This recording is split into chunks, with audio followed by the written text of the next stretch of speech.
This is Diana from Dianaverse, and today I'm digging up some dandelion roots because we've had our frost now and it's a good time to start doing roots and barks.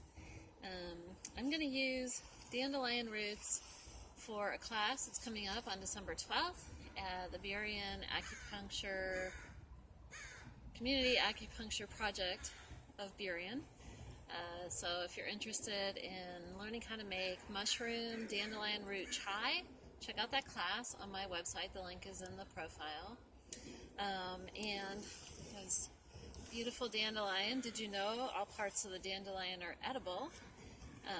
And the roots, specifically in the winter, I like to keep the liver from getting stagnant. So we'll make a delicious chai out of these. But first, gotta dig it up.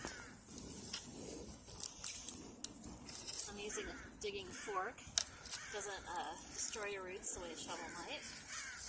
And, ooh, you got a good one. So here's your roots. Actually, a few roots kind of joined together here.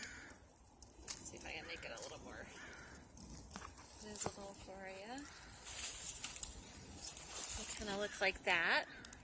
And I will chop those up, put them through the food processor, dry them in the dehydrator, and then toast them in the oven so they get a nice caramel sweet kind of taste, and they're super yummy. So yeah, if you have dandelions, don't spray them, eat them.